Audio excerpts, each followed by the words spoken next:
Check. Hey there. Hi there, ho there.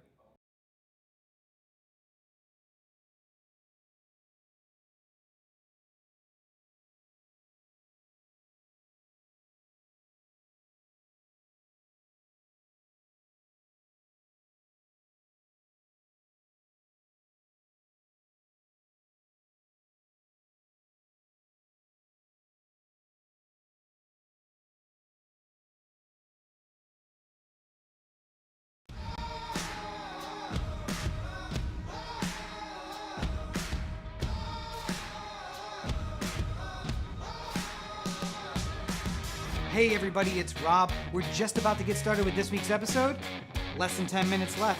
While you got a couple of minutes here, why don't you go check out otheanthem.com. It's where you can find everything Oh The Anthem, including the merch store, the podcast, and all of the videos. Open up a new tab.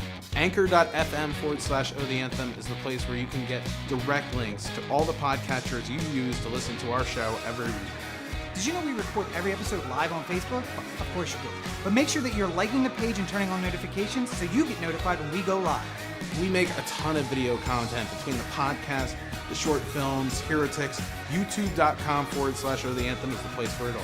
And of course you can find me on any social network at Robert N. Chief. And me at LegendCB5. And you can find the podcast at Oh The Anthem on all your social networks. Let me ask you.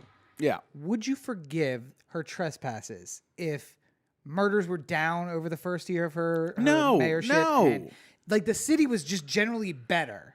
No.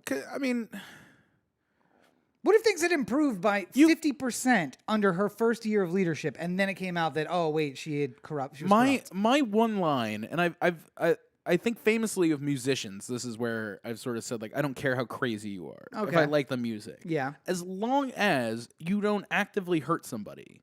Like, I remember Prince got in trouble because he, like, repainted somebody's house that he was renting. Yeah.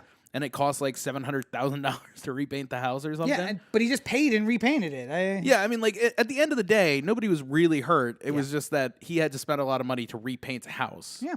And like that's the kind of zany weirdness that's okay with me. Like, he brought a llama into the music studio. Now when you're talking about like Michael Jackson and kids and stuff like that, then now we're going into you've hurt somebody. So I can't condone your weirdness anymore.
Batman and Batgirl in the darkness of night.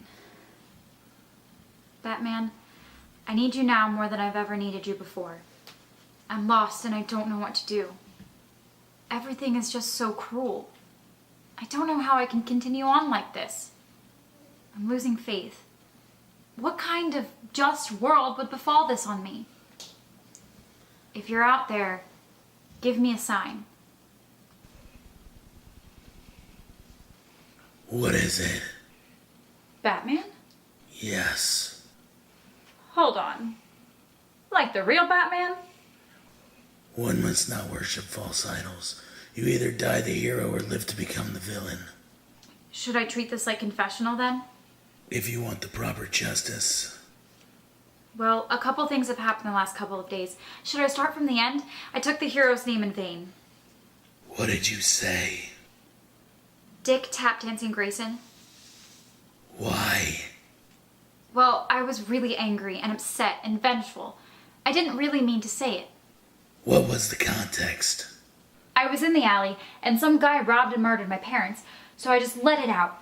Dick Tap Dancing Grayson, why did you have to kill my parents? I can relate. Also, I had premarital sex. Several times. How long has it been? Last night. Since your last confession? Oh, I don't know. Something like 03? More than a decade? Well, I'm sorry. I've been really busy, and Sunday football is on. This doesn't help your penance. Church is boring. I hate getting dressed up, and honestly, it's my only day to sleep in. Do you smoke or do illicit drugs? Do you? No! Then of course I don't. Why would I? Why did you pray for me today? Because, I don't know. I'm worried about the fate of our fair city. I'm worried people will lose like I've lost. I want to be the watchful eye and doer of good. But would you believe I'm scared of dying and going to Arkham with the Joker?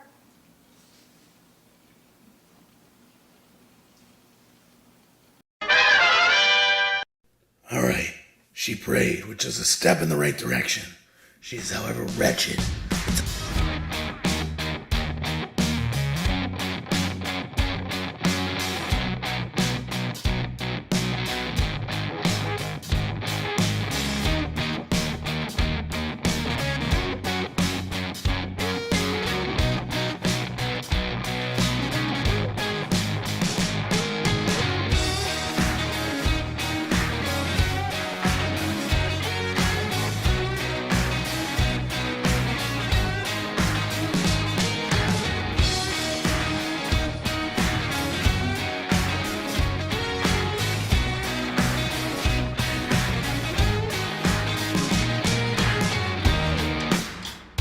I'll be like, all right, well, Right.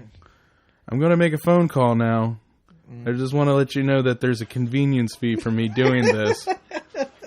It'll cost you $5,000. And also, even though it is after 8 o'clock and this call is technically free, I still have to pay for a cell phone bill.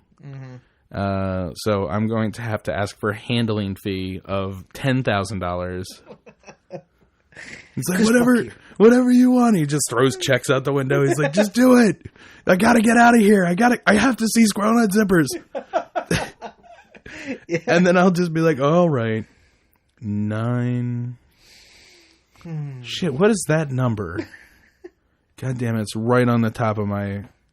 It's like 911. It's like, hold on a second. Hold on. I'm trying to call them. I just Listen. need to remember the number. Let me text Rob. He'll know this.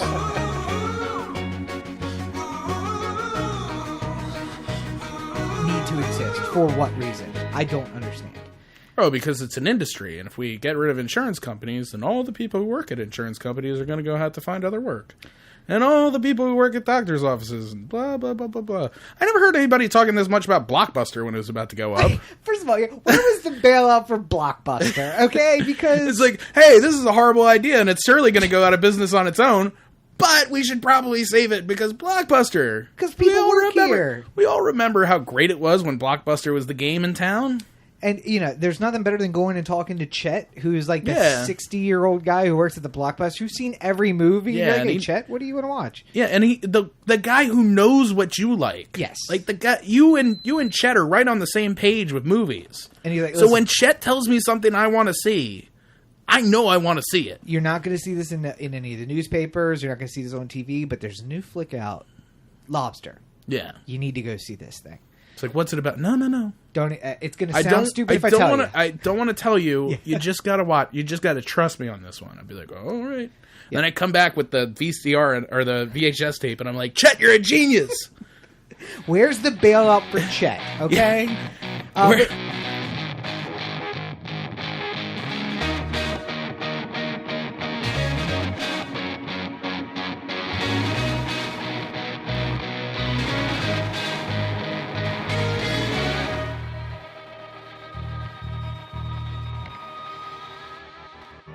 This week on the podcast, it's been one of the most unusual in the history of the world. And we've got it all covered here. Not only do we have the Weinstein verdict, but we also have a little bit of sports. We get full-blown into the things that Corona is causing us to go through at this. There are curfews all over the people on lockdown. we're aiming to bring just a little bit of be a little something to lighten up your quarantine. And with that, we give you the OD Anthem podcast.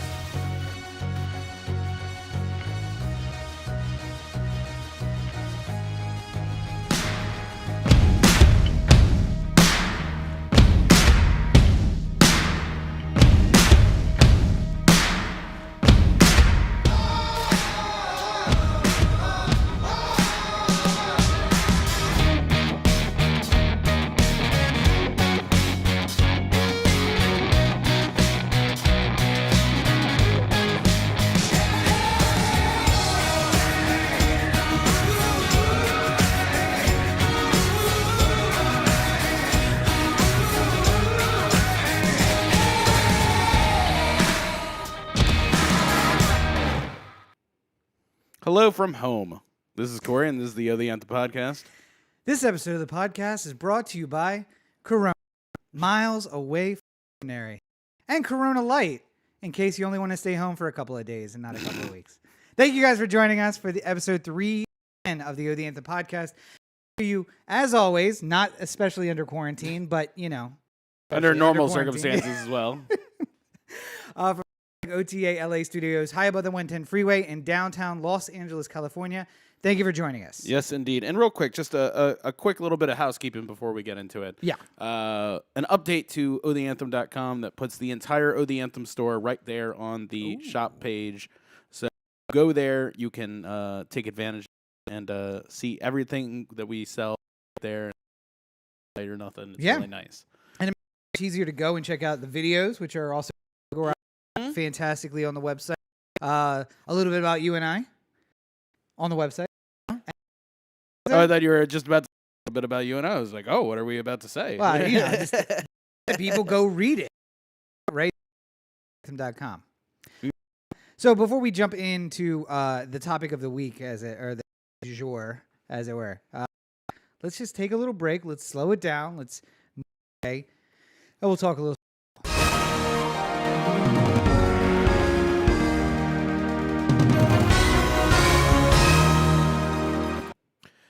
Move away. Let's not talk about sports because there's no sports anymore. Oh, well, yes. I mean, it'd be talking about, the NBA or the NHL or spring training baseball. Oh, there we go.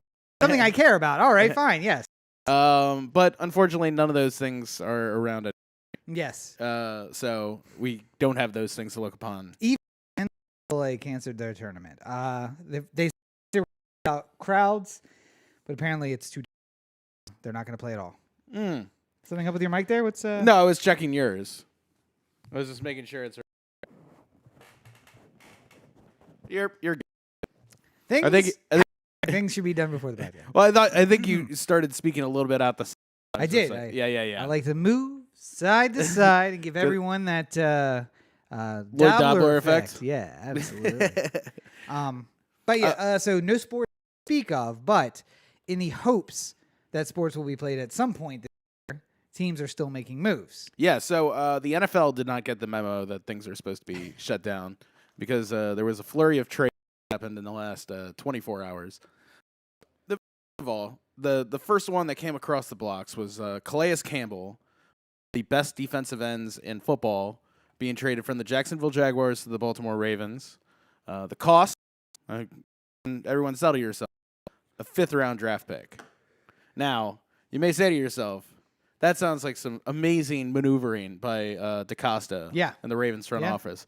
But again, that 5th-round draft pick that we traded to the Jags, we got from the Minnesota Vikings.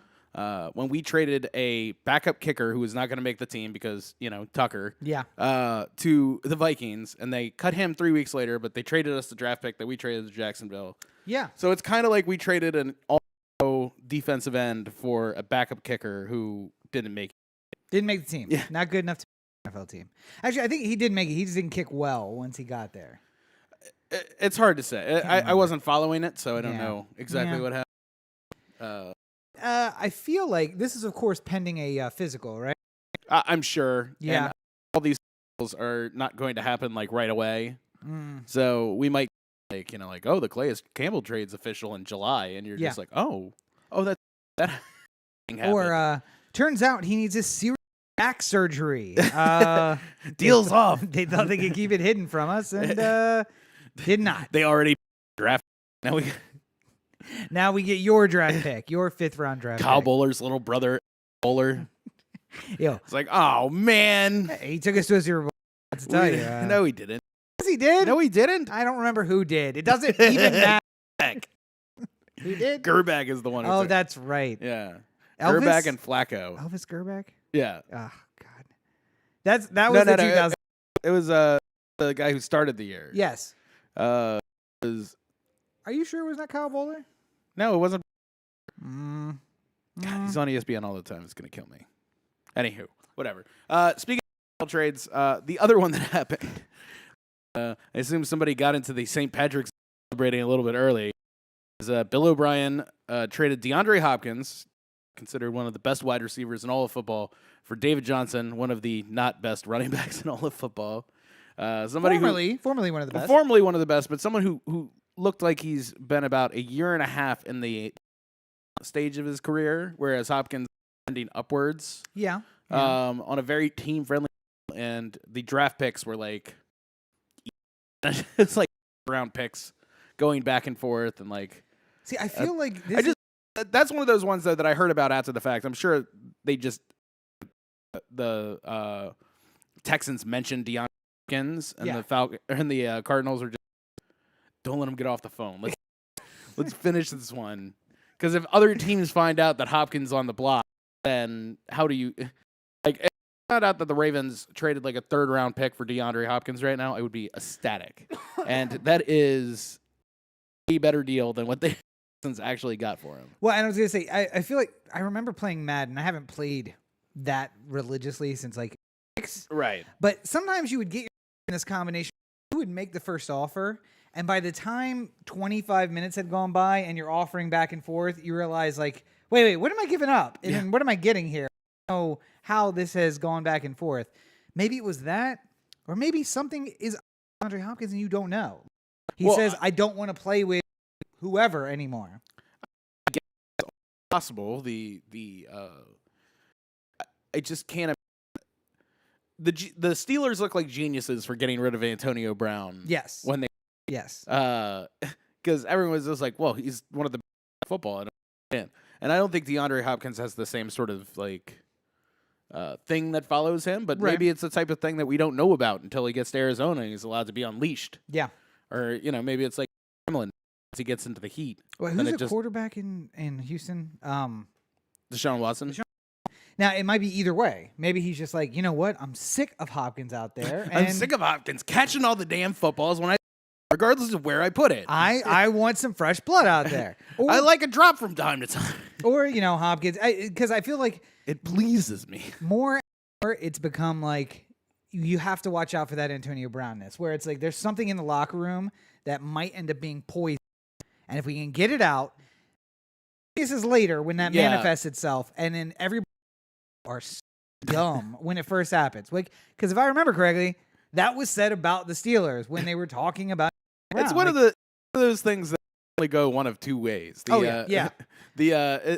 we'll get to the Corona stuff later, but I mean, Trump last week was just like, oh, there's going to be no cases by next week. It'll be fine. It'll be beautiful. It's like, yeah, okay, so that works out really well if it happens true, but it doesn't. Could be bad. People remember. Yeah.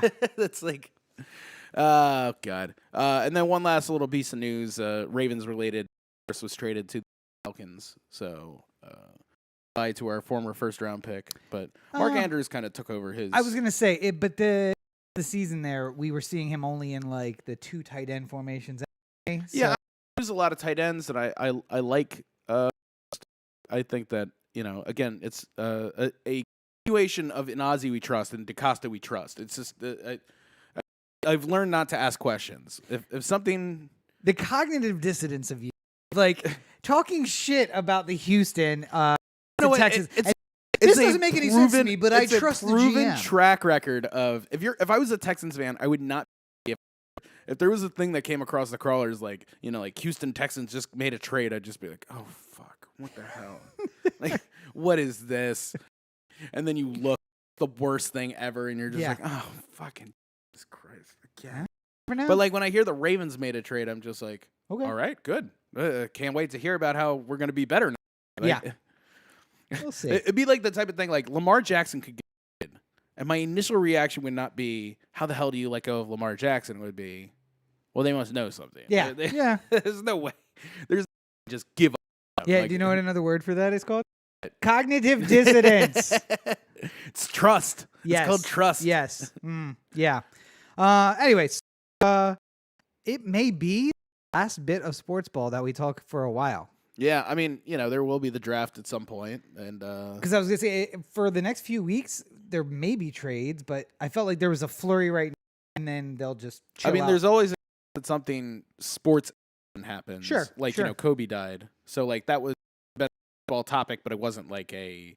It wasn't related to the games that were taking place, or so, like if a player does something like I can't, and then touches all the mics and then touches his face and like Rudy gets Gobert. it. Yeah. I mean, like that might be in the news at some point. Yeah, I'm sure that one will be hard to live down. But otherwise, for a while, well, sayonara to sports ball.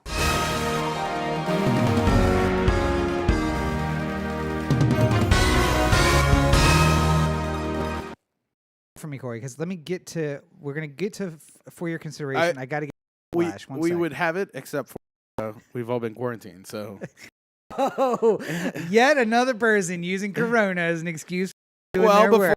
Before that, it was the fact that there were actors in Mexico, and then once all the actors were conveniently located back in the States, there were emergency procedures that happened. And I was gonna say, actually, best to adjacently friend of the show, Katya, get well soon. And of course, I joke, but as soon as you're well enough to act, you should come and do the for your considerations splash for us, like you promised to. It'd be very nice. That would be good. But get well soon. I hope you feel better. But again, whenever you have a chance. I'm rushing you, but man, we've been going a couple weeks without this drop. I can't believe this only happened a week ago. This whole time period in which we've been doing the podcast has exploded in the amount of times where I say that happened a fucking week ago. I would honestly I think somewhere around the election in 2016 is where the fulcrum point happened. Yeah. There's so much. But happens. I remember there were early times where we would be trying to piece together what we're going to talk on the podcast. It's like we'll do some sort of theme where it's we'll talk about Eastern versus West. Yeah, that one of our first episodes. Well, there's nothing to talk about, so let's just do this. Mm-hmm. It seems like Harvey Weinstein got sentenced 100 years ago. Yeah. He should be getting out now. Was it not 23 years ago when this happened? No. In fact, it was 6 days ago. Jesus Christ. Finally sentenced. He is going to go to Rikers now after a brief stint in Bellevue. But he won't tell people this. He's not going to stay at Rikers. He's going to go to Sing Sing. He'll be outside the city. You can't stay long-term at Rikers. It's real stabby in there. Well, it's also a temporary spot for most, isn't it? Yeah, if you're seeking medical care, that's the reason you would come down there. Because it's close to the hospitals. And you know what? Well, I mean, there's the because I'm not 100% on this. Here we go. Yeah. Fill in the details. Mm-hmm. Once you get sentenced, assuming you went right to hospital and then jail, you went right to jail. You don't go to the jail you'll stay in. You go to a private for some period of time. In New York, you go to Rikers. It's okay. So now we're gonna figure out the DO figures out where they're gonna send you long term. Now, if you are a poor black kid from the Bronx, they're gonna send you as far upstate as possible, Niagara or Albany or. Makes it difficult for people to come see you. Difficult because it's a lot. And difficult because they can't pronounce the name of the town that you're actually going to. I'm trying to remember some of those SUNY schools that are always just SUNY what? Where are you from? Okay, all right. SUNY what? Yes. And you're just how many consonants in a row is that? Indian word stupid white man pay for mud flat. But no, but because he is Harvey Weinstein, he's going to end up going to Sing Sing probably, which is just up the river from New York City. So, Well, I mean, I think there's still the chance, perhaps Corona again has, but I mean, LA is going to charge him at some point, right? I mean, No. you don't think so? You no, think they're just going to 23 let years is a death sentence. they're going to So- let that sleeping dog lie? Yep. Because here's the thing: if he appeals, Mm-hmm. and then he is in up in L.A., technically any bail that's granted in the L.A. case would be controlling at that point. However, if they leave, he stays in jail. The appeal process is, and maybe some reason to charge him. Is there a statute of limitations that we're in LA? He's been Guys, yeah, so it should be fine. And again, it's just like on the shelf in case. yeah. And why would you, like, again, you're paying to bring him across country now. Now he's a ward of the state. So Yeah. it's like, let's fly him across country. We can't put him just on any airliner because it's like, oh, it's Harvey and also, Corona. Again, if there was a person who really should get it, just saying. But Procedure, the whole nine. It's just, I just think you leave him where he is, and 23 years is basically a death sentence for him. So he'll be in there, even if he gets out, like, with good at I wonder if 40% New of York's the one time. of those states. Like, I know that Massachusetts had this law on the books for a while where if you die in the process of your appeal, the conviction is thrown out. The what's his name? Just loophole. The Aaron Hernandez. Aaron Hernandez Yeah. loophole. Yeah. No, that's not even the law in Massachusetts anymore. Oh, I know. I know that changed in Massachusetts. I'm just saying, like, I knew there was like 3 or 4 states that had that kind of law, and it never. It's, it's Well, I like think- the type of thing that, like, I think it goes all back of- to like English law. all of them have actually changed it. I think the Aaron Hernandez thing brought into, Light to it. Yeah, and they were just like, yeah, we have this too. We probably do something about that before we're embarrassed by it. And I will say, Like, it just gets to the same exact situation happens in Connecticut instead. And it's just like, Harvey did we ever Weinstein. change that law? It's just like, oh oopsie. shit. Although apparently it's okay to change the law after someone's convicted, and then after they die, say the law doesn't apply to them, which by my count is what we call ex post facto. But apparently it doesn't matter if it's Aaron Hernandez. So.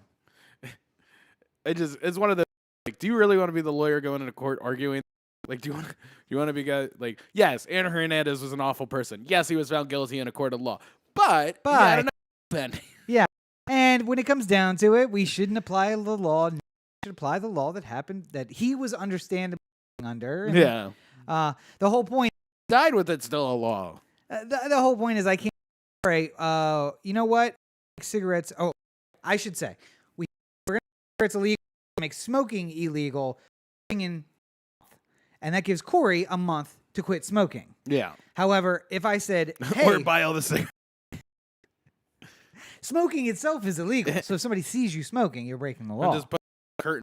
Oh, I a see. little Yes. smoker's curtain. Quarantine yourself. But no, if Just see like an it-looking thing walking around the me. fire or like smoke coming out of it, It's me like on a smoking with a little. but and then so that would be a good way to have a law. A bad way to have a law would be like, hey, tomorrow smoking illegal, because now Corey's got to make tough choices. The thing Not only that, but it ends with situations like what happened to No Hair, where fucking everyone tried to come back into the country at the same exact time, and nobody was prepared for that. yeah, we're gonna check everybody's temperature at customs. It's gonna be a 9-hour line. Enjoy. Thanks. Go ahead and stand here with 50,000 other people. Which, We'll by the get to way, you when we get to you. if one of them has corona, there's a good chance a lot of them do Yeah. now. So thanks, U.S. Customs. You're real on top. But sorry, the bad way to pass a law is it's effective. The way we should not pass a law is, okay, we're gonna make smoking illegal a month ago, and you know what? I saw you smoking last week, so now I'm gonna charge you with a crime that wasn't a crime when you did it, and that's against our whole system of justice. But Exceptions from stop us. Anyway, so yeah. we want it bad enough, we will overturn that system just for the argument. Yes, absolutely. Like letting a cop stay on the force. That we're gonna be okay. Plant drugs, can't be a witness. It's okay. Five trials. One more won't hurt. The on Harvey here, in his sentencing hearing, said he was totally confused as this feeling of thousands of men and women who are losing due process. This is not a great atmosphere in the United States of America. Looking at 5 to 29 years behind bars for sex crimes. Yeah.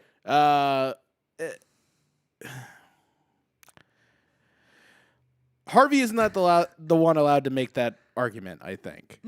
I think other people say, regards to the case that they're watching, because a big part of legal observation, because high-end lawyers will do this all the time when they're trying to find cases and eventually be able to take them to the Supreme Court to change a decision. So if, I'm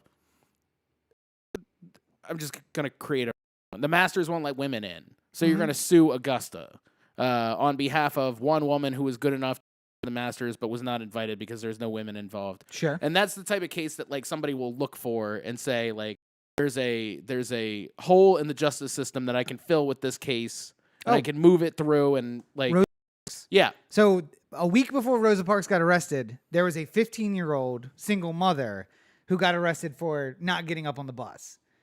And they were like, not you uneducated 15, already a mother in Alabama. Yeah. Not a case for us to pursue, but good luck. Right. And then Rosa Parks sat down in order to create, and they're basically like, so here's what's going to happen. Yeah. You're going to be found guilty, and we're going to bring it up on appeal, and then denied. And we're going to bring it up on another appeal, and that's going to be denied. And then we're going to go to the state Supreme Court, and just so you know, that's going to be denied. And after you've been in for a while, we'll get a hearing before the Supreme Court. And from what we can tell, they are not going to uphold that. And we need to get through all the state courts. You'll be in jail some of this time, but we just got to get through all that to get to the Supreme Court. And so it's better to look for a case that already fits than to tell a older lady to go to jail for, I think 40 days or whatever she was sentenced to. Yeah, but I mean, like that's the opposite end of sort of the legal observation. Yeah, like you can look at it happening, even if you don't know all the details that the jury may not know, and call balls and strikes to the best of your ability, and sort of see how the scales of are holding to what is going on. I think that this problem, and this is a problem with the criminal justice system in general, is that a lot of sunlight on a particular case does not help a fair, completely, unbiased decision, because there's going to be some level of influence based off of people knowing who you are, what you stand for, or there wasn't any way to get a jury to know that OJ involved in a double murder. Right. Like, yeah, there's no the people knew about it. It's how much did they and how much were they going to let that bias them. Any case that has cameras on it is going to be fair than one that does not. Oh, we watched Gabriel Fernandez. Yeah. And it was the jury selection came down to, can you put this out of your head and only decide based on the evidence in front of you? Right. And it's close. Yeah. It's close. So, yeah.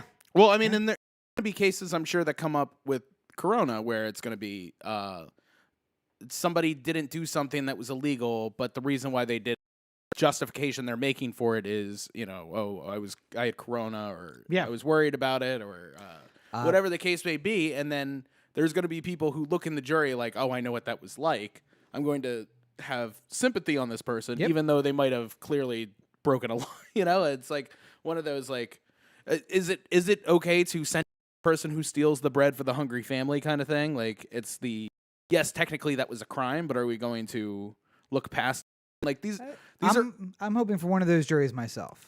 These are experiences of legal justification that we have from time to time.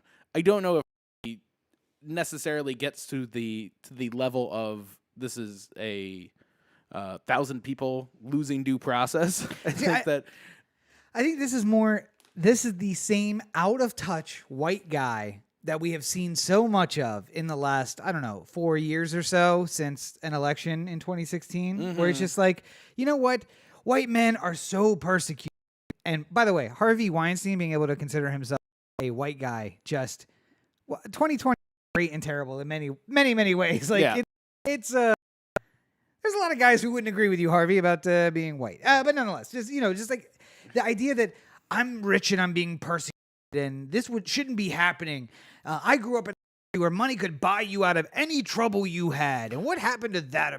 God? I think that's the line like I've sort of on for most of this, which is I think that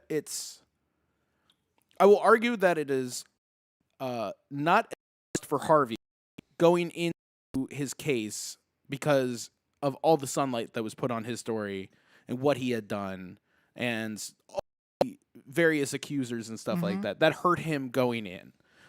So in that regard, it's a failure for his due process. But I feel like the more I've been thinking about it, the counteraction of all the things that he did that eliminated the due process of others kind of makes his argument wrong, you know? And this is something we've talked about before where I was just like, I feel like we've all decided that we're going to get him. Yeah.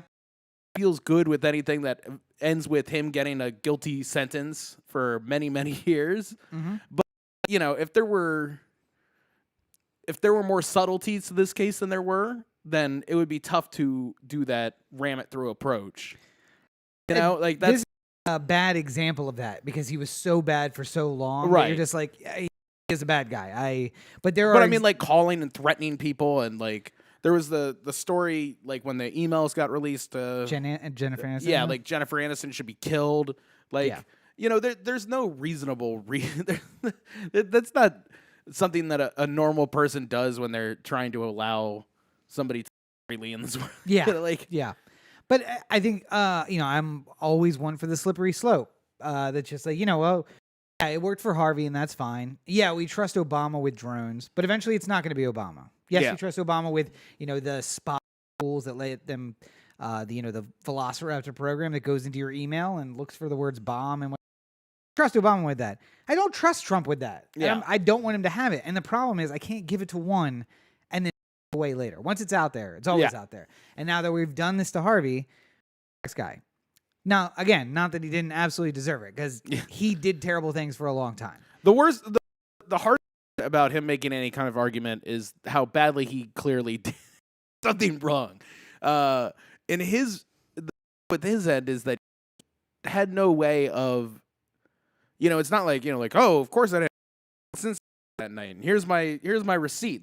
It's not like he had any like argument for any of the charges brought against him. She wanted it. It wasn't rape. It was just whether or not the was going to punish somebody for it. I mean, that's really because so many of these cases have just been, you know, like, oh, okay, you know, 6 months, like, just don't do it again. Now maybe I'm gonna put you on the red. Like, now having argued the opposite, I will argue a different point because Okay. this is what I do. Let me see if you get this reference. okay, I'm hoping that things, if they're going to go wrong, that they go terribly wrong. Because I'll tell you what, this weekend I was on the verge of buying a purple suit and some white face paint. Thank you. I group of 5 people and they looked at me like I had 2 heads. And I'm like, okay, you understand who I am, right?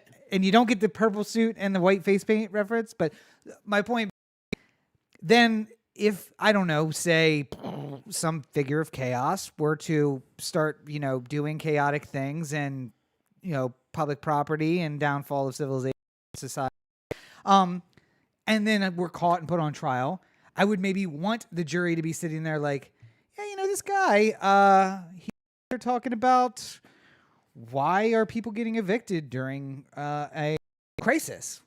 People not being able to go buy food during a crisis. You know, I have toilet paper because all the Karens of the world have grabbed all the toilet paper, and some couple who can only go out and buy groceries once a week don't have any. This seems like a good to me, and I want them to be biased, and I want them to kind of the opposite, but in the same way, just be like, no. there's nothing you can say. We're letting him go as soon as this is over. Like, go ahead and work your way through your little trial, and then we'll be like, we're all agreed, like, not guilty, right? Like, fuck. Okay, all right, we're out of here. I commend your imagination. Yes. If not the fact. I mean, the place where that might work is L.A. I'm just saying. On a fictional movie is the place that happened. I really suggest you write it. I really want the downtown courthouse and not the Santa Monica courthouse. It's the Santa Monica courthouse. It ain't gonna go that way. It's like, God, I have jury duty, and that's right. Me. Yeah, this week I shouldn't say anything more. Are you going every day? No. Are you on a trial? Mm-hmm. Aren't you supposed to report this week? Yeah. Did you? No. Oh. Because I keep checking in. They keep saying like you're not needed tomorrow. I think it's shut. I don't think. Good. Oh, look at the through the week and Corona's coming up for somebody, and I start to ask myself. It seems like it came on really quickly there, just in a convenient time for Corey. Yeah, because that's all I was trying to do was avoid jury. I may have killed 100 people, but at least I didn't go to the courthouse. But that's enough for Harvey, which is, of course, to. Oh wait, no, we did have one more story. Yeah. Well, I mean, it's related. Yeah. So obviously, Hollywood, like many businesses, has been dramatically affected by quarantines and social distancing and things. One of the ways in which it has definitely affected Hollywood, I'll tell you one, is that nobody's working. So someone like me just sitting like waiting for this whole thing to pass so I can, go to a job again. Don't they understand you got a Splenda baby to take care of? Need work. Just going to be doing tiny kernels of Splenda here for got last.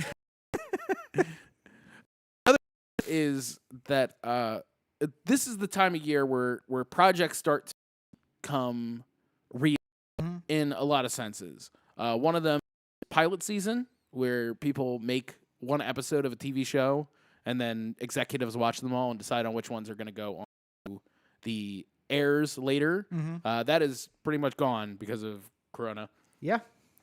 May never come back. Like, it's just one of those antiquated things that once it's gone, it just may never come back. We had been talking about, I think, for a couple of years, the Amazon model of like, we're going to make one of a bunch of things, but there's no real set schedule. It's not like it all happens in the spring. It's just like, oh, hey, we have 5 scripts. We can only really take 2 to series. Yeah. Let's let them make one of each of them, and then we'll make a 10 series instead of a 12, and let everybody vote. Yeah. But I remember Aaron Paul's show, they did in like July in a place that made sense. It wasn't like pilot season at all, either fall or spring. So I think the likelihood is, of course, now like the new Pope came out in February. Well, I mean, almost it almost seems like it's a better financial move to just make a short season of everything that you're thinking about making and then put it up on your streaming service. And then if people like it, then you can make more. Yeah. Then it's not that much more money than you would have spent just making one pilot. Right. And so like now you have content for your streaming. Yeah. Just have another thing on there, rather than spending, because you spend like $100,000 on a single pilot. Well, you can find some industrious person to make you 6 episodes for $250,000, $300,000, and then all of a sudden you're off to the races, and you spend a little bit more, but you have content that you own forever, and if it's the right to keep making it, and well, you own the right to the IP anyway. Yeah. So then maybe it's like they didn't do a really good job, but there's a kernel of something here, right? That we could probably work with, and it'll live on the streaming service forever, and then we'll work that in somewhere else. God, I just said Aaron Paul, and I can't remember the name of his movie. Damn it. The Breaking Bad movie. Breaking Bad movie? Yeah. That is Aaron Paul. I know, but it's the name of the El Camino. El Camino. So that was like, I guess we don't really know how well it did because they don't release that. But I didn't I think that there was supposed to be 2 more, and now apparently that's like question mark. Maybe there won't Yeah. be 2 more. But it's the kind of thing where like, okay, well now Netflix has the right to all of these spin-off shows or whatever. They could have chosen to make 9 of them. One, it didn't do too well. Put it in the bank, and then later on, Gus Fring, the guy who plays Gus Fring, I'm tired. Like has a breakout year where he's got 3 really big movies, and you're like, all right, it's time for Gus Fring. Come back and let's have ourselves a Come back Breaking in the Bad fold, movie. yeah. Yeah, and so they just because they have it. Again, one of the things I love about Netflix is that you can scroll forever. Yeah. There is no, well, I'm sure there is, but there seems to be no end to Netflix. And Disney Plus is great, but at some point I hit all the stuff, and I'm just like, all right, there's nothing below here that interests me. I'm going to go back and go to Hulu or Netflix or something. So just having content can be good. So we didn't put it here on the rundown, but just in connection with that, another thing that is happening, like right now, it really was breaking today, and it's huge. Think about it in terms of a paradigm shift in the industry while people are trying to desperately get some revenue in. Movies, the theatrical window has been thrown out for a couple movies now. Oh, yeah. The Hunt, which is out right now in theaters, but nobody can go see because all the theaters are closed. I want to ask you about that, by the way. Is now available on, like, you can get it on iTunes or Amazon or for a $20 rental, which is, equivalent to 2 people going to the movies. So in LA, it's equivalent to 1 person going to the movie. Like, what, $15 for one of us to go? So yeah, split that 4 ways, $5 a piece. It's a second run for a second run movie. Well, I mean, like, the reason why they're worried about it is because they released it. They finally got it out into theaters, and then this happens. And I something tells me they're just like, fuck it. Just put it on streaming. Let's just try and make some amount of money off of this shit. And they got a bunch of free promotion, right? Everything. And I do think, like, if you... But, I mean, like, there's a bunch of movies that are not going through the theatrical window anymore. Like, I think the new Trolls movie is just going to be released. Yeah. And, like, they released Frozen 2 before it was supposed to be on Disney. Yeah. Well, that's because all the kids are home. Well, I mean, there's going to be a ton of this. ESPN has this, like, 9-part Jordan documentary that, like, I'm sure is just going to be coming up next week at some point. Yeah. Like, I don't know if I want to why watch are we that. waiting till June? Like, I don't know if I want to watch that. You think it'll ruin for you? It might. I mean, I know he's a terrible person, and I only know a little bit of it. I'm just... it might ruin it. I think he's a terrible in the kind of way that you enjoy, though. I mean, yeah. Like, he's not the terrible person who, like, like, why is this mech like them kind of thing. Like, he's not that type of terrible person. Fuck you, pay me. Fuck you, pay me. He's the type of terrible person, like, like, gets super competitive. He's just like, fuck your whole family. And you're just like, oh, wow. Jordan just got unleashed there. He's intense. Let's gamble. But the other side of this, on the theatrical side, is festivals. Yes. Film festivals are opportunities for people who have spent the last year and a half making a movie. Apologies if you guys can hear that. Apparently, the person who died upstairs. There's apparently video going upstairs. The film festivals all over the place have been canceling because, I mean, everything's been canceling. And these are huge gatherings. For a lot of filmmakers, they've spent the last year making a film, and they get accepted to some sort of festival. Mm-hmm. And this is their opportunity to get people seeing it and talking about it and maybe get it sold. And now all of that is out the window. Best Picture winners. How many of the Best Picture winners in the last 10 years have been independent film started out at the festival? Oh, many, yeah. So, and not that we care that much about the Oscars, but in the end, it's a big part of what independent film is. It's like you can make a film on the cheap and get invited to one of these festivals and maybe find somebody who will put it in a theater that more eyes can get on. And without bought by Netflix, or you get bought by what whoever, and they figure out some sort of place for the movie. Yeah. And you gain the notoriety of having a movie out. If it's just sitting on a shelf, like, unwatched by anyone, it doesn't serve a purpose to anyone. Or on YouTube. Yeah. But the good news is that Stage 32, which is, by the way, I mentioned today, nobody knows who Stage 32 is. No. It's literally just an industry thing. But that might be good for people who are. Stage 32, I wonder how industry thing though too, because like I never hear it on set. I never hear anyone go like, "Hey, find me on stage 32." Well, I think it's the thing where like it's so I was gonna say it's like Facebook, but it's not because I don't interact with anybody there. I get of events there. Every time I've gone to a 32 event, there's been people there. Yeah, and I'm not. This isn't me trying to make fun of station or anything like that. I think it's a great site. I've been on it for a long time. I think that the writing that they do for it is very good, and they have classes, and I think it's just filled with people who are getting ready to start in the film industry. Yeah, and they don't have anywhere else where like they can go, and like it's the Wikipedia and the meetup of the film industry. a little bit, yeah. I mean, learn like the basics of something. because like before Facebook group long, there wasn't really a way to figure out the people on Facebook who were into the same thing you were. So now there's groups where you can be on Facebook, and I just see them all the time where people are just like, if someone knows Tom Cruise, I have a great role for him in my movie. I can $200 a day. Somebody back to me. Yeah. And you're like, you're just like, bliss, sir. Yeah. You have no idea how this works. And I feel bad for you. I think this movie is going to be awful. But at the same time, I don't want to be the person who like gets in the comments and be like, fuck you, die. Like, yeah. I've also been completely unaware at the beginning too, and I didn't know how it worked. Yeah. We had conversations where it was just like, oh, it's going to be so great when we get Leonardo DiCaprio, Brad Pitt, and this movie. How would that ever happen? You know, like Tarantino did it. How can you lock Aren't in you all as good three as of those people? Tarantino? Yeah. Come on. But I'm, you know, I think stage 32, not to any detriment of itself, is filled with a lot of people who are very early to the process of becoming filmmakers. Yeah. And is it kind of is good and bad, you know? Well, maybe this is a good move for them too then, because they are going to put a higher South by Southwest lineup on the website for people to come and check out.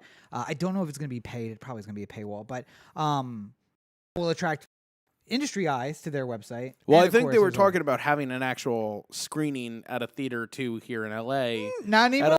But I don't think that's going to happen. But I was going to ask you about that too. So like Glendale is not part of LA.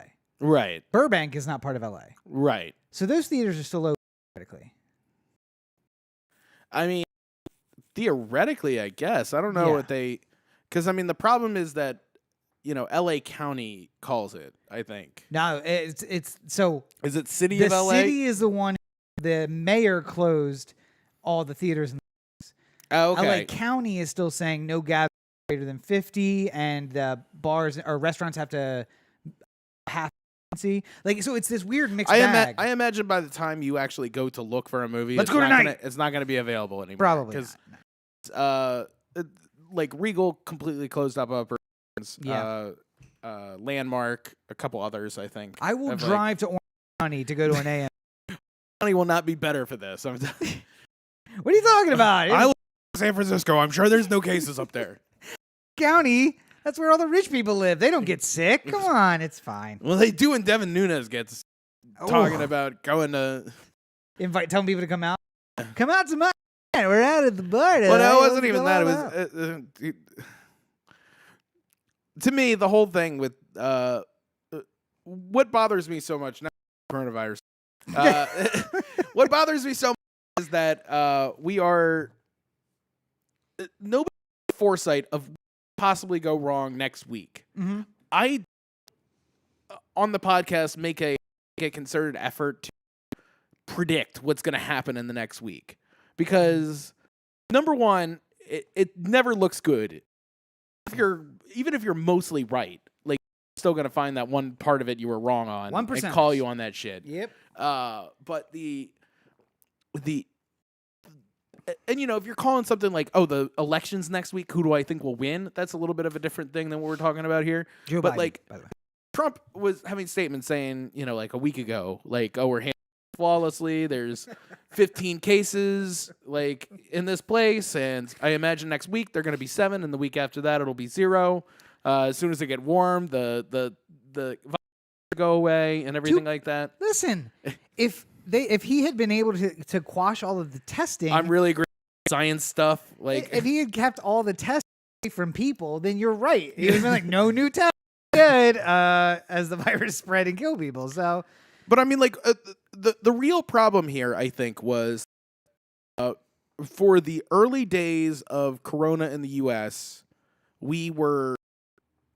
there was still this division that was going on between, like, you know, I would talk to people who had right-leaning philosophies, and they would say, like, oh, this is just bullshit, and this is the media going crazy like they do. And I'm just like, at the beginning, it felt very like, you know, like when there's a hurricane about to hit Miami days, and we have live CNN coverage of the 10 days leading up to the hurricane hitting.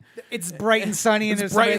There's a guy with a yeah. fucking raincoat on, like on Miami Beach, just like People are terrified here, and there's like some people sunning themselves in the background. people might be asked to leave as much as a week from now. Like, and like, yes, there was a problem with how you handled it, because I felt like it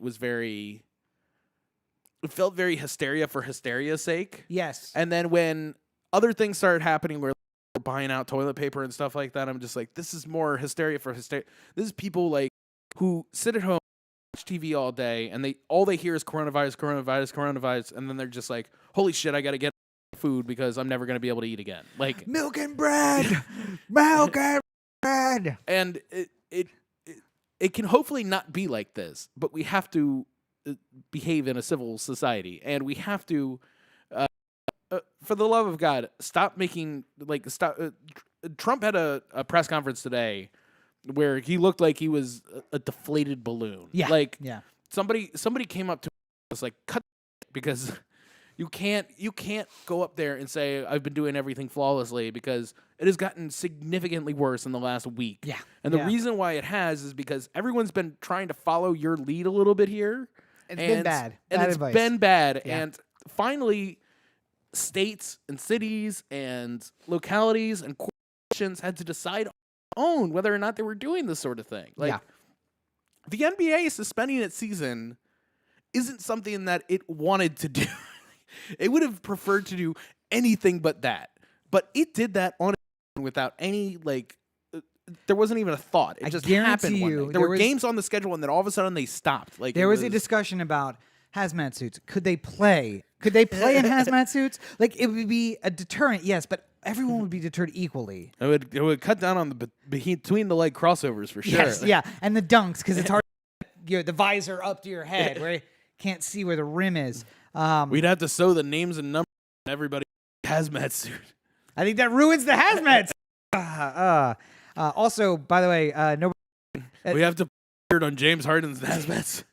The NBA is the NBA because it's the NBA. Everyone was wearing hazmat suits. It'd basically be the all-white NBA of the 50s, and nobody wants to watch that. It's just, all right, guys, we're going to pass times before we take a shot. Shot's got to be inside the arc, please. It's just John Stockton. It's just teams full of John Stockton just passing. Nobody wants to take a shot because they know they're not going to make it. No, but I mean, Trump was not happy to be up there, having to tell everyone bad news, especially on a day where the stock market fell 3,000 points to 20,000. By the way, again, another one. Just time passing in the fucking last week. Yeah, there was time during the Obama administration, late Obama administration, where we had 20. No, it was early. Was it early? I don't know. I remember the exact date. It was 08, so that would have been the first year. It had to have been after the. Oh, so the 2012 collapse then? The 2012 economic collapse. You're talking about the big drop, right? Yeah, but that was. There was another one in 2012. Yeah, but it couldn't have been 08 that you got it. That he got what? Regardless. There was one. At some point during Obama's administration, the stock 20,000, which was a number that people, oh my God, we've never seen it so high. It'd be like if I told you somebody scored 200 points in basketball. You're just like, that's way more than even the highest imagining of how many points you could score, you know? And then throughout the course of this Trump administration, we've gotten up to, like, I think as high as like 25,000 something a couple times, a little bit over 25. But like I talked about last week, the stock market has been exploding with huge value days where you go drop 1,000 or go, go up 1,000 like in split seconds because everything's being done on analytics and computers. and there's no actual person like sitting in their basement with like 4 computer screens like pulling it anymore. I wanna go dive into that just a teensy bit. We're gonna dive in the shallow end. Okay. So, what has changed about any of the blue chip stocks? Are they making less cars? Are they making less computers? Are they making less batteries? Is anything making less paper? Is anything changing? No. What has changed is in the last decade, there has been a view by a lot of financial analysts, mostly on the right, for the idea that there is nothing more efficient than the ruthless CEO who will cut every single cost down as much as humanly possible, and then every single free penny that is spared after a $30 million annual CEO salary goes to the shareholders in the way of dividends and buybacks and stuff like that. And the way to get more people to invest in the stock market is to have more immediate gratification in the form of dividends. And I mean, this collapse though, this 3,000, 5,000 point drop. Is anything changing as far as production is concerned? I mean, yes. I mean, in terms of future. I mean, like right now, the huge reason for this is because nobody knows what businesses are going to be able to survive this. Right. That's the whole problem. But the business itself is capital, and it may or may not survive. What is the issue causing the market to fluctuate so greatly? It is the labor and the availability of labor and the consumer, who is essentially labor, and their ability to buy. Yeah. So what we've learned in late stage capitalism is this: labor is in fact the heart of the economy. And without labor, the whole system collapses. So I'm just unions strong, maybe take down the whole capitalist system. Let's end late stage capitalism while we can. Because another thing I think the pandemic has, and by the way, killed position. I had this whole like beep beep beep beep beep beep. Pandemic worldwide, coronavirus moving across the Atlantic. Anyway, but the one thing that we're seeing about from virus is that essentially this system that we believe is infallible in ways and must survive. Yeah. For instance, there are places that are just not arresting people for minor crimes because they want to keep the jails as empty as possible to stop the transmission of the virus. And the early statistics show that these places are not hotbeds of crime now. They are statistically exactly the same as they were before, only getting arrested for nonsensical crimes. Which means, by the way, we could do this all the time. Well, that if there's any goodness from what we're going through right now, I think that there will be a lot of sun shining on the other side as far as the way that systems are approached, how people look at them. I disagree completely. Do you? Because Americans are dumb, and if the emergency's over, we go right back to where we were before. A person is smart. People are dumb, animals, and you know it. So yeah, they're willing to just do whatever it takes to get through this period, and they'll be like, yeah, you know what? No one should be evicted. No one should be evicted right now. No one needs to be living on the street. Yeah, Garcetti, find a place for people to live. All of these homeless people, we can house them somewhere. Let's go find homes for them. And then as soon as the pandemic's over, it's gonna be like, yo, why is my tax dollars going to bum live in a house that's been empty for 10 years? No one can buy that house while he's in it. Yeah, nobody was buying it before, jackass. It doesn't matter. I'm going to buy the damn house. Because you know what? I can't afford a house. It's $2.5 million for 2 rooms. Goddamn LA real estate. The sun, I think, that we see on the other side of this thing is a lot of I think that we're going to see a lot of norms fall. Like things that were... we were talking about it with like the Purell on airplanes. Oh yeah. Like all when people want to bring their Purell on the airplane, this 3 ounces, this 3 ounce rule. I think we can make an exception in this case. Only for hand sanitizer and up to 12 ounces. Like wait, what? So So apparently it's not so much of a thing as it was before. But I mean, like, I imagine that we're going to break down a lot of these. The one I would love is LA decided today that they're not going to write any tickets. No parking tickets. No tickets Yes. until this whole thing is over because they don't want somebody to leave their house and move their car. So they're just like, we're just not going to write Mondays, tickets. everybody's outside moving. Yeah, street sweeping, like everyone's out going trying to move their car to the other side of the street. They're just not going to write tickets for it. Play. They will still tow. People at my office were joking about like, I'm just gonna park in the middle of the street. I'm like, they'll tow you. It's not that they won't tow you. They will not write a ticket, but they'll tow you. They will look at you sideways if you park too illegally. You know. I was gonna say, you block a hydrant, you're still getting towed. It's not Mad Max out there. Although I wish it was. But by the way, speaking of that, the one impact that localities are projected to see by not enforcing minor crimes. Can you take a guess? Less prisoners. Less prisoners, but there is something related to that. Less cops. Oh no, God, more cops. Of course, more cops. A projected revenue shortfall for the year. Oh. So, and of course, I have to go to court here soon. So yeah. Well, throw that out. Well, you look very innocent, but unfortunately, we're a little bit tight in the purse string. So, sorry. Can't even lower the fine for you. Apologies, Corona. We find you guilty and we charge you $3,000 in court costs. Enjoy your life. Yes, but yeah. So they're not enforcing minor crimes, which and crime isn't increasing, which is logical. But the municipalities are going to have a budget shortfall, which means they depend on the prosecution of bullshit crime in order to balance the budget. Oh yes. Oh yeah. I mean.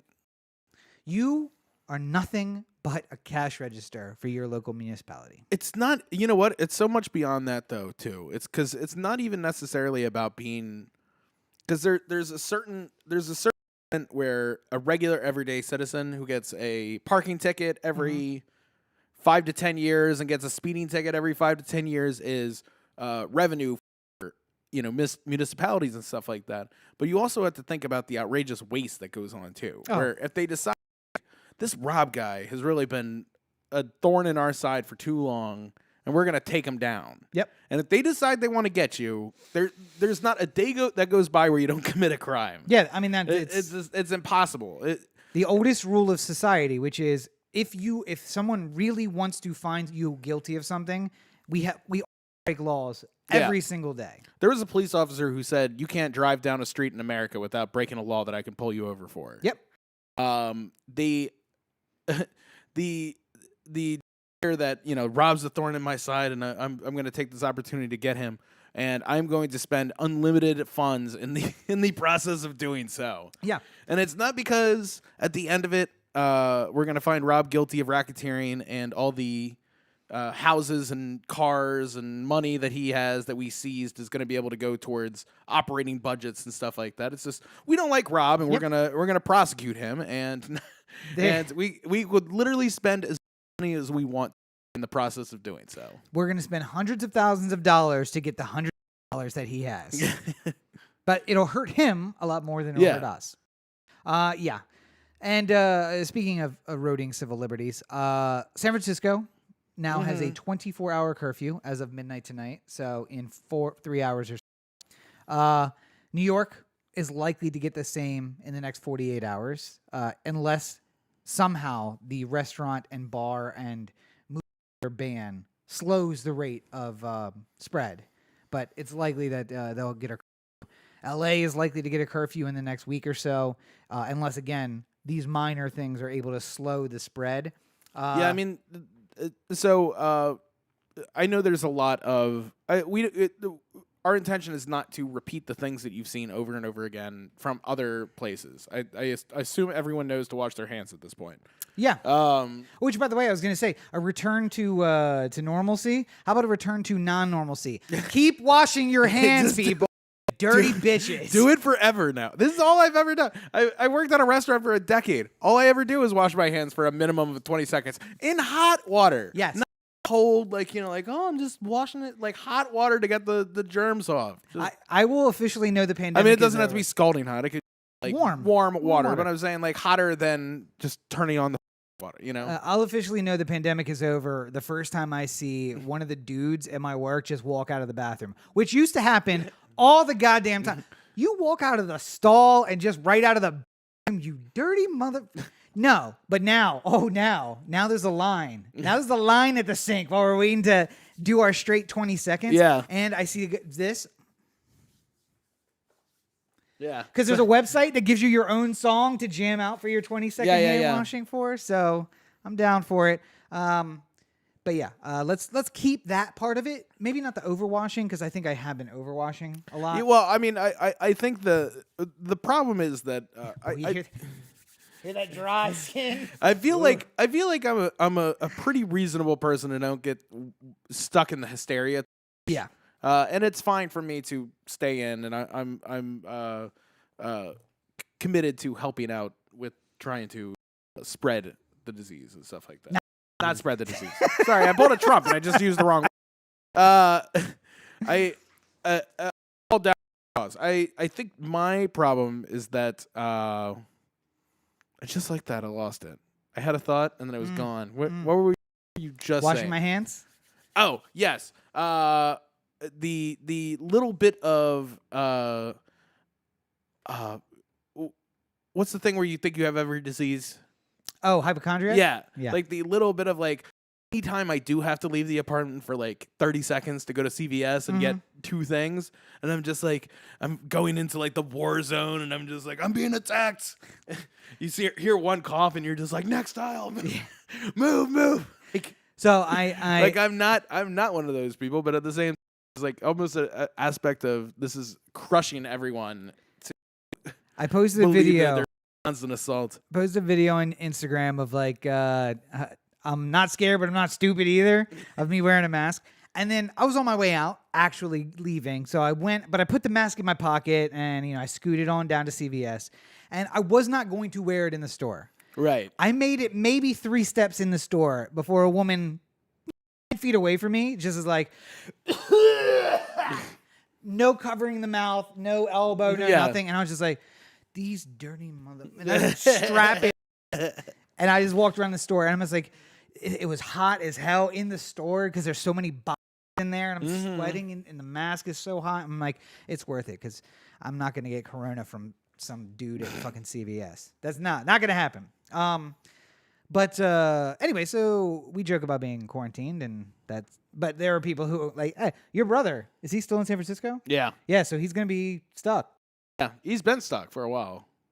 Oh, not 24 hours though. No, but I mean, like, I think he's just sort of been staying inside. Like, they've been working from home. And I mean, like, rent plus the extra groceries, he's broke. Where's he going to go? So living check to check with that $600,000 a year rent. No, but I like hopefully it doesn't.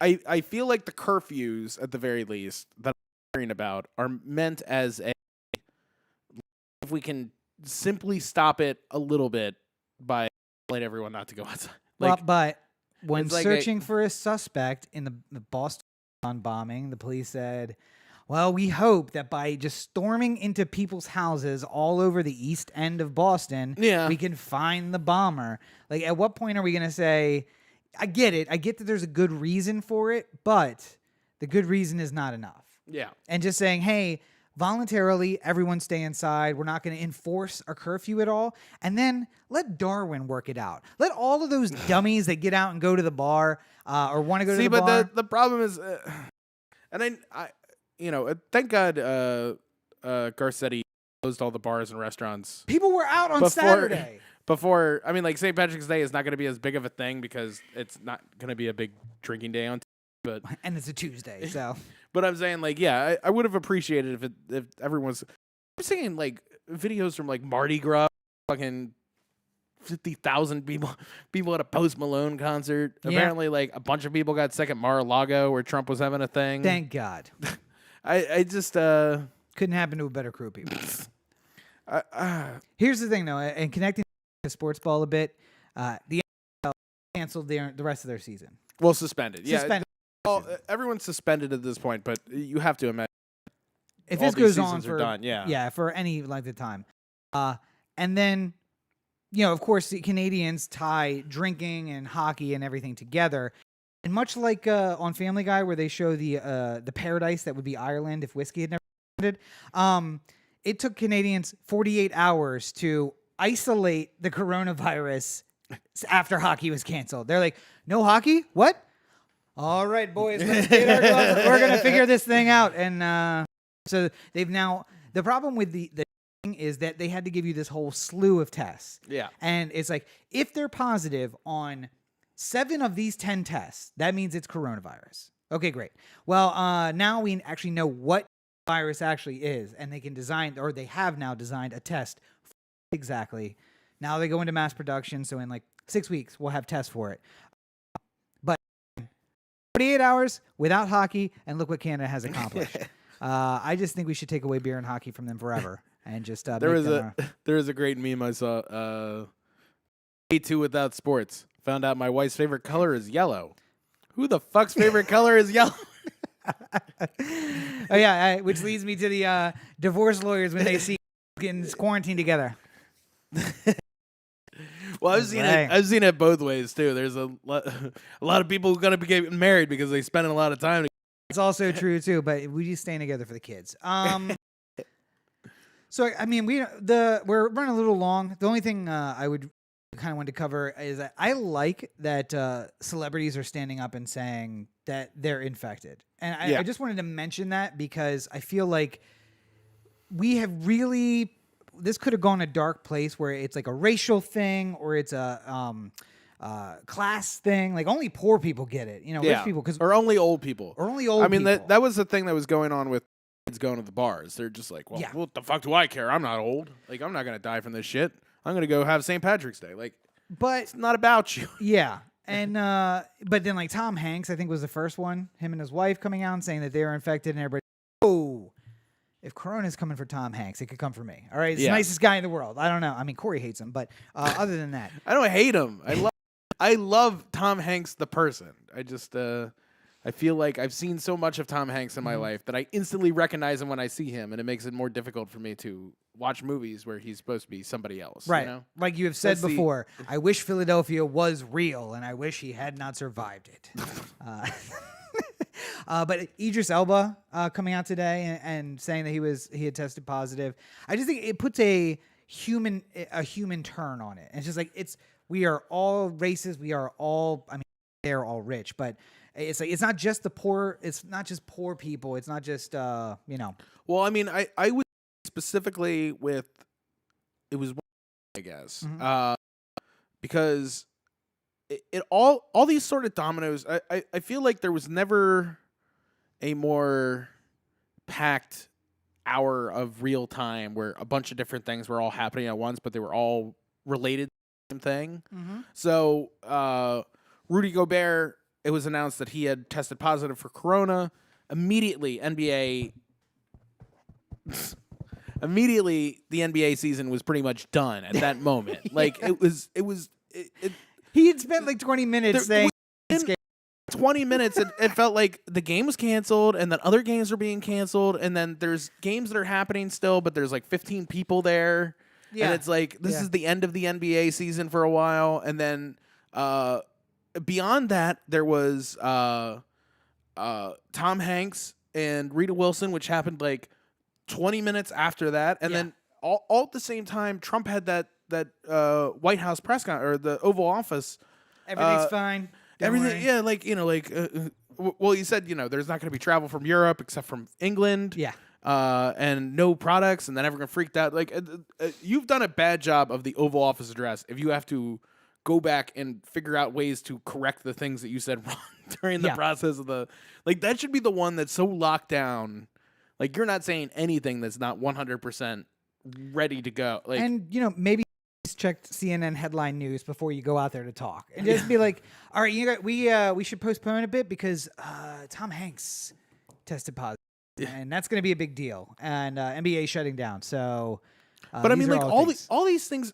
What was fascinating was like it happened in such a short little period of time, but at the same time, it felt like we were having this conversation about like well, why are all these events canceling? Yeah. Like there was like why is everyone else ahead of this, but Trump saying everything's fine, you know? Like, and there were cities like, you know, like with LA where like I think Garcetti really started like freaking the out, like, and giving press conferences every single day. And I'm not meaning that as like to disparage the man. I'm just saying like there's been a part of Garcetti the last couple of days which is sort of like a spun out of him. Yeah.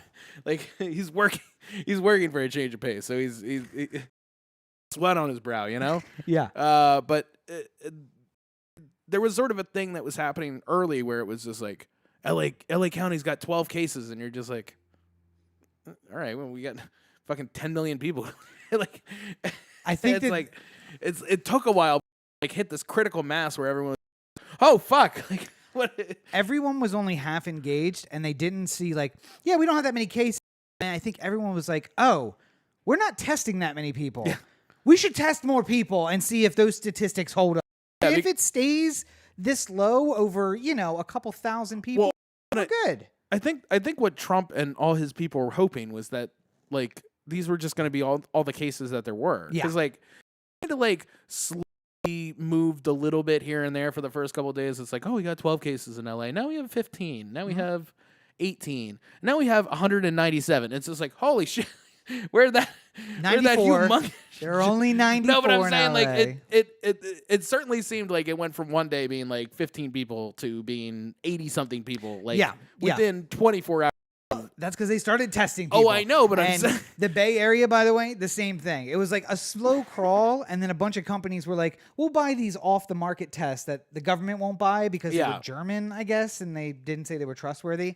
And then all of a sudden the numbers skyrocketed in 48 hours. And like, these are not new things. These are people finally getting tested. Right. And there's probably people who, because there's people who are talking about the effects of the virus on young people who are healthy. Yeah. May be so mild that you don't even necessarily think that you're sick. Like the mayor of Miami had a slight fever under 100 and some mild body aches, and he tested positive. But and he's in his mid-30s. He's like our age. Yeah. And I'm like, that's me like every day. But I know the difference. I've had corona for the last 4 years and I didn't even know it. No, Jesus. but I'm saying like, you know, we could be locked in for 2 weeks and I have corona and I don't know it, and then I leave and then I give it to somebody, and how the fuck was I supposed to know? After 2 weeks you would have worked it. It worked its way out. Oh, I know. I was just saying, you know, making the that. Yes.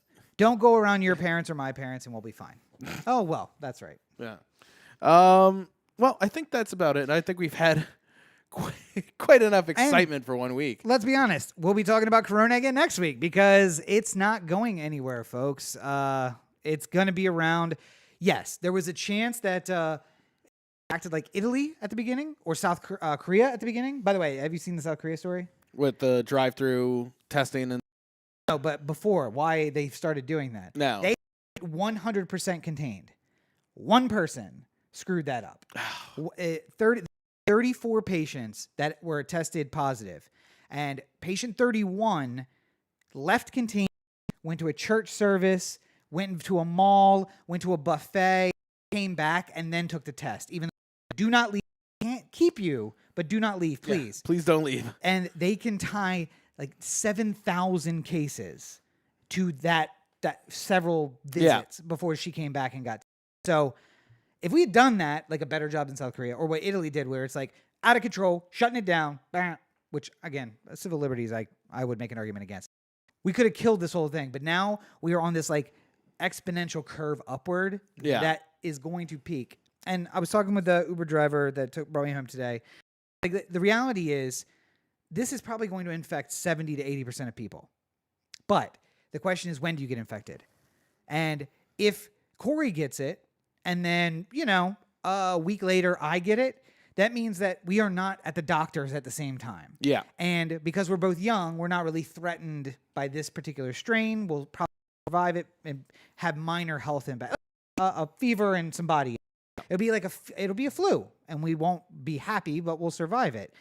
But the problem is if we both get it in the same day, we'll do 1,000 people that we know. Now, all of us are sitting at doctor's offices and hospitals, and we're just maxing the system out. Yeah. And there's no drugs for it. There's not enough tests for it, and we're just sitting and waiting. So the important thing is to try and spread this 80% infection rate out over time, so that we don't stress the system out. And to do that, I am gonna not. Oh wait, no, I have to go to work. I am not gonna go to the movies. Just kidding. I would go to Orange County for an AMC. I will. But stay tuned. It'll continue. So. In the meantime, everyone, please stay safe. Do what you can to protect those around you without exposing anybody to danger. Social distancing. Yeah. It's not a joke. It's turned into one, but it's not a joke.